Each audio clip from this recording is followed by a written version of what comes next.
Chapter 6. Is this Dame Hansen's inn? He asked. Yes, sir, answered Hulda. Is Dame Hansen at home? No, but she will soon return. And if you wish to speak to her. I do not. There is nothing I want to say to her. Would you like a room? Yes, the best in the house. Shall we prepare dinner for you? As soon as possible. And see to it that everything is of the very best quality. These remarks were exchanged between Hulda and the traveller before the latter had alighted from the carriole, in which he had journeyed to the heart of the Telemark across the forests, lakes, and valleys of central Norway. Everyone who has visited Scandinavia is familiar with the carriole, the means of locomotion so dear to the hearts of her people.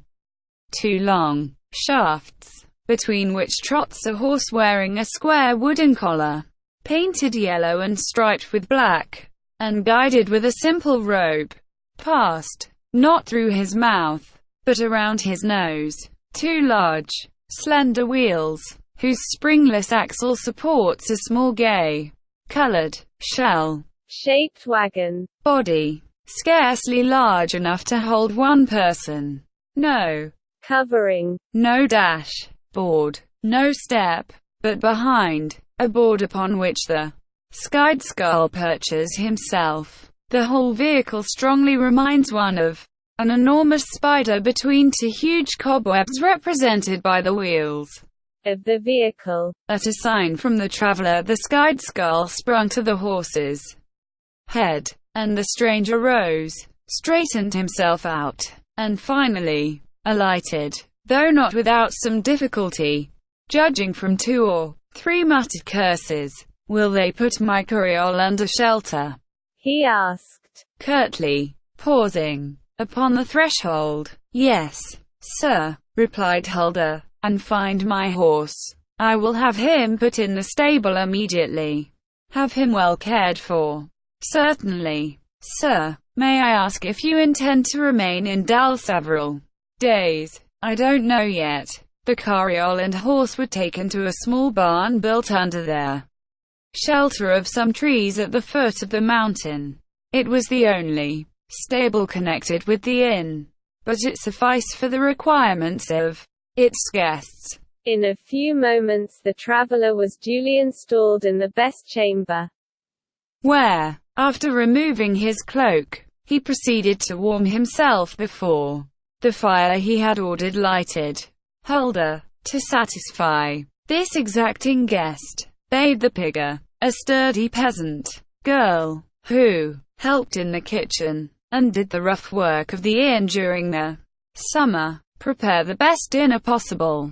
A strong, hardy man was this new comer, though he had already passed his 60th year, thin, slightly round-shouldered, of medium stature, with an angular head, smoothly shaven face, thin, pointed nose, small eyes that looked you through and through from behind large spectacles, a forehead generally contracted by a frown, lips too thin for a pleasant word ever to escape them, and long, crooked fingers. He was the very personification of an avaricious usurer or miser, and Hulda felt a presentiment that this stranger would bring no good fortune to Dame Hansen's house. He was a Norwegian unquestionably, but one of the very worst type. His traveling costume consisted of a broad-brimmed, low-crowned hat, a snuff-colored suit, the breeches fastened at the knee with a leather strap, and over all a large brown cloak, lined with sheep, protect its wearer from the chilly night air. Hulda did not ask him his name, but she would soon learn it, as he would have to enter it upon the inn register. Just then Dame Hansen returned, and her daughter announced the arrival of a guest who demanded the best room and the best food that the inn afforded, but who vouchsafed no information in regard to the probable length of his stay, and he did not give his name. Asked Dame Hansen, no, mother, nor say whence he came. No. If he is not a tourist, what can have brought him to Dal? Said Dame Hanson to herself rather than to her daughter, and in a tone that indicated some uneasiness. But Huldah could not answer this question, as the newcomer had acquainted her with none of his plans. About an hour after his arrival, the man came out into the main hall, from which his door opened. But seeing Dame Hanson sitting there, he paused upon the threshold. Evidently he was as much of a stranger to his hostess as his hostess was to him. But he finally walked toward her, and after a long look at her from over his spectacles, "You are Dame Hanson, I suppose," he said, without even touching the hat he had not yet removed from his head. "Yes, sir." In the presence of this man the widow, strange to say, experienced, like her daughter, an uneasiness for which she could not account, but which her guest must have noticed. "So you are really Dame Hanson of Dal?" he continued. "Certainly, sir. Have you anything particular to say to me?" "Nothing. I only wish to make your acquaintance. Am I not your guest? And now I should like you to see that I have my dinner as soon as possible." "Your dinner is ready," interposed Huldah, "and if you will step into the dining room, I will." As he spoke, the stranger directed his steps toward the door indicated, and a moment afterward he was seated near the window in front of a small, neatly spread table. The dinner was certainly good. The most fastidious traveler could not have found fault with it. Nevertheless, this ill-tempered individual was not sparing in his signs and words of dissatisfaction, especially signs, for he did not appear to be very loquacious. One could hardly help wondering whether this fault-finding was due to a poor digestion or a bad temper. The soup of cherries and gooseberries did not suit him, though it was excellent, and he scarcely tasted his salmon and salt herring. The cold ham, broiled chicken and nicely seasoned vegetables did not seem to please him, and his bottle of claret and his half-bottle of champagne seemed to be equally unsatisfactory, though they came from the best cellars in France. And when the repast was concluded, the guest had not even a tack for his hostess. After dinner the old curmudgeon lighted his pipe and went out for a walk along the river bank. On reaching the stream he turned and fixed his eyes upon the inn. He seemed to be studying it under all its varied aspects, as if trying to form a correct estimate of its value. He counted every door and window, and finally on his return to the inn he stuck his knife into the horizontal beams at its base, as if to test the quality of the wood and its state of preservation. Could it be that he was trying to find out how much Dame Hanson's inn was really worth? Did he aspire to become the owner of it, though it was not for sale? All this was certainly very strange, especially as he afterward turned his attention to the little yard, the trees and shrubs of which he counted carefully, and finally measured both sides of the enclosure with regular strides, after which the movement of his pencil over a page of his memorandum book seemed to indicate that he was multiplying one by the other. All the while Dame Hanson and her daughter were watching him from one of the windows of the inn. What strange creature was this? And what could be the object of his visit? It was greatly to be regretted that all this took place during Joel's absence, especially as the eccentric individual was going to spend the night at the inn. "What if he is a madman?" said Huldah. "A madman? No," replied Dame Hanson, "but he is a very eccentric person, to say the least. It is always unpleasant to be ignorant of the name of the person you are entertaining," remarked the young girl, before he enters the house. Huldah, be sure that you carry their register into his room. Perhaps he will conclude to write his name in it. Yes, mother. Just at dusk a fine rain began to fall. So the stranger returned to the inn. He asked for a small glass of brandy. Then, without saying a word, or even bidding anyone good night, he took his wooden candlestick, and entering his room bolted the door behind him. And nothing further was heard from him that night. The Skideskull had taken refuge in the barn, where he was already sound asleep in company with the sorrel horse. Dame Hansen and her daughter rose with the sun the next morning. But no sound came from the room of their guest, who was probably still sleeping. A little after 9 o'clock he made his appearance, even more glum and ill-tempered than the evening before, complaining that his bed had been hard, and that the noise in the house had kept him awake. Then he opened the door and looked out at the sky.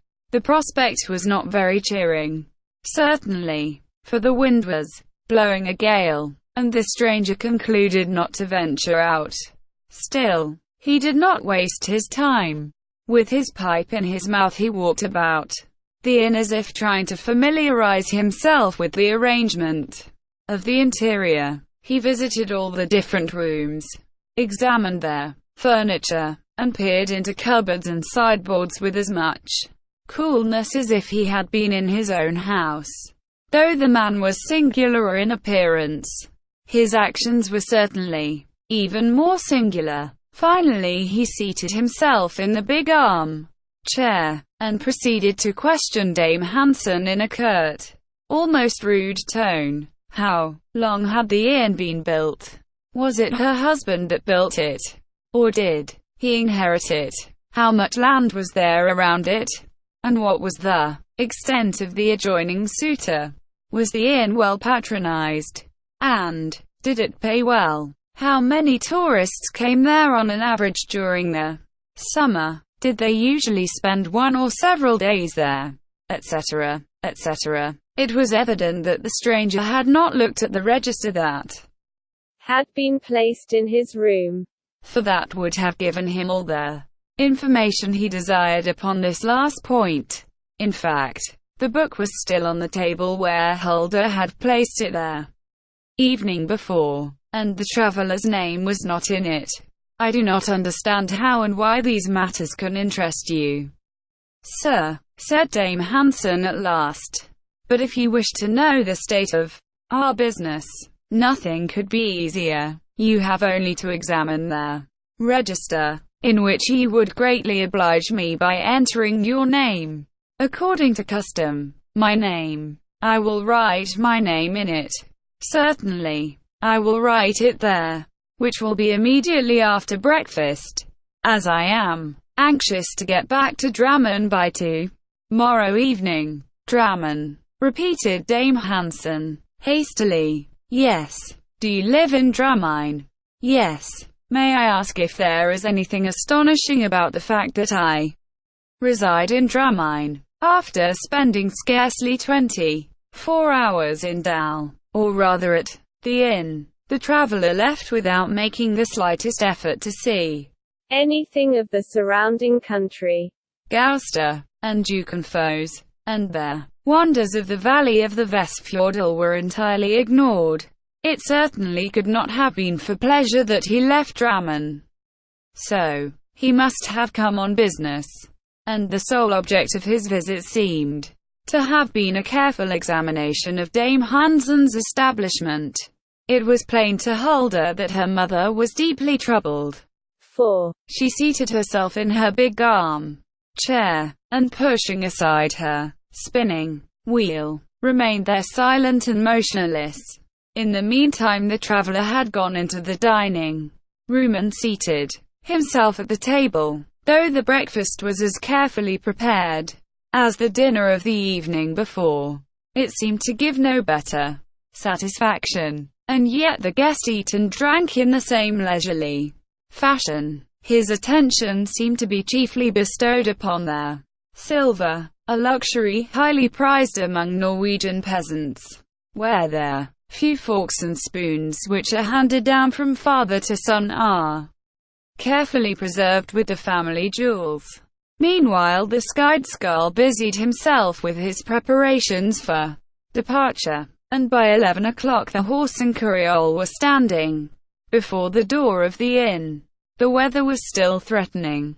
The sky was dull and overcast, and now and then big drops of rain dashed against the window panes. But this traveler with his heavy cloak lined with sheep skin was not a man to worry about the weather.